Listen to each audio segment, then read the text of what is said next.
ریاض بھائی منصوری اور ان کے تمام ساتھی، ہم ان کا بھی شکریہ ادا کرتے ہیں۔ اس اجلاس میں موجود متعدد مساجد مکاتب سے تشریف لائے ہوئے ائمہ کرام اور اساتذہ علم اور تمام مہمانان مکرم، ہم ان سبھی کا پرتپاک دل سے گہرائیوں سے نہایت پاکیزہ جذبات کے ساتھ خیر مقدم کرتے ہیں۔ مکرمین سامعین، ہماری سعادت اور خوشبختی ہے کہ ہم اپنا یہ مبارک جلسہ مہمان مکرم حضرت مولانا عبد الرحمن صاحب دامت برکاتہ کی زیر صدارت منعقد کرنے جا رہے ہیں، اور اس کو ہم اپنی سعادت سمجھتے ہیں۔ چمن کے ہر شگفتہ گل سے جیسے پیار ہے سب کو، چمن کے ہر شگفتہ گل سے جیسے پیار ہے سب کو، سر محفل صدارت آپ کی تسلیم ہے سب کو۔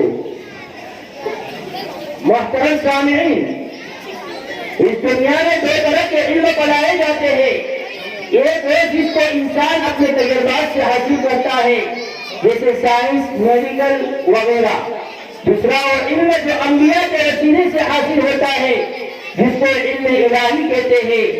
دونوں میں فرق یہ ہے کہ انسان کے تجربات سے حاصل کیا ہوا علم ایک مدت کے بعد ختم ہو جاتا ہے، نیز یہ علم صرف زندگی کے نقش و نگار کو سنوارنے کے کام آتا ہے۔ افسوس کی بات یہ ہے کہ آج اس فانی علم کو حاصل کرنے کے لیے انسان اپنا برا مال متاثر کر دیتا ہے۔ بعض مرتبہ تو دنیاوی تعلیم کے لیے دینی تعلیم بھی چھوڑ دیتا ہے، جس کا اندازہ ہم اپنے معاشرے میں کر ہی رہے ہیں کہ جب اسکول کے ایگزام کا وقت ہوتا ہے تو بچے مدرسے میں غیر حاضری شروع ہو جاتی ہے۔ اور دوسرا علم جو انبیاء کے واسطے سے حاصل ہوتا ہے وہ علم الہی ہونے کی وجہ سے زندگی کی اوچ نیچ اس میں بگاڑ کا سبب نہیں بنتی، نیز جب بھی انسانی علم و عقل کائنات کی گھٹیوں کو سلجھانے میں جہاں ہتھیار ڈالے ہوئے وہاں علم خدائی میں آگے بڑھ کر اس کا ہاتھ تھام لیا ہے۔ اب سوال یہ ہے کہ ہر دو علم میں سے کون سا علم ضروری ہے؟ تو سنیے، مسلمانوں کے لیے سائنس، میڈیکل وغیرہ علوم جدیدہ حاصل کرنا اور دنیا کی ترقی یافتہ قوموں کی شانہ بشانہ کھڑے ہونا نہایت ضروری اور وقت کا تقاضا بھی ہے، مگر اس سے کہیں زیادہ ضروری ہے کہ مسلمان سب سے پہلے مسلمان بنے، اپنے دین و مذہب، اپنی تہذیب و روایت سے بخوبی واقف ہو اور اپنی دنیا میں آنے کے مقصد کو سمجھے۔ محترم حضرات، یہ دو نہاد بچے ہی ہمارا سرمایہ اور ملک ہے۔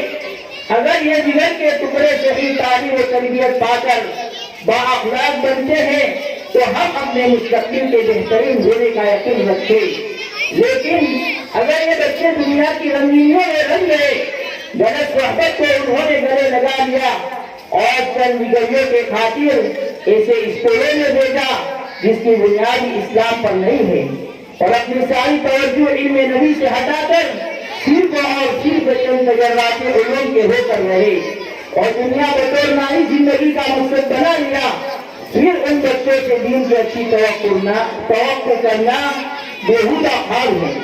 یہ ایسا ہی ہے جیسا کہ ایک بچہ اپنی ماں کو جو بدتمیز ہے، بد اخلاق ہے، بد زبان ہے، اور خود بچہ بڑا سمجھدار لیکن صرف ماں کی نسبت پر وہ اپنی ماں سے محبت کرتا ہے اور اس کے مقابلے میں دوسری کی اچھی ماں بھی اس کو پسند نہیں۔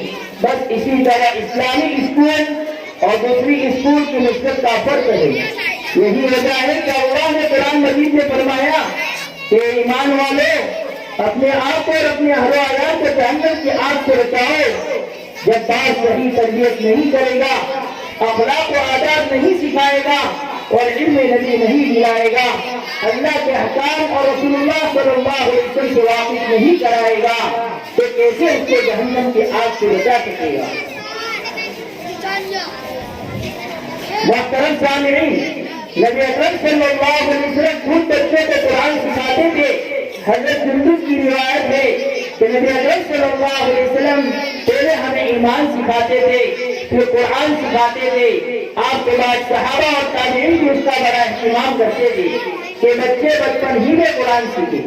محترم حضرات، ان احادیث کی روشنی میں ہر مسلمان باپ کا فریضہ بنتا ہے کہ نبی اکرم صلی اللہ علیہ وسلم کی تعلیمات کی روشنی میں اپنے بچوں کی تعلیم و تربیت کی فکر کرے، اگر ضرورت پڑے تو سختی کے ساتھ تعلیم سکھائے۔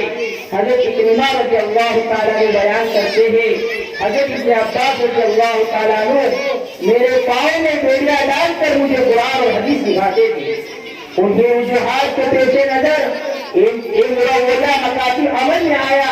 اسی سلسلے کو جاری رکھتے ہوئے ہمارا یہ مدرسہ علوم اور قرآن کی بنیاد رکھی گئی۔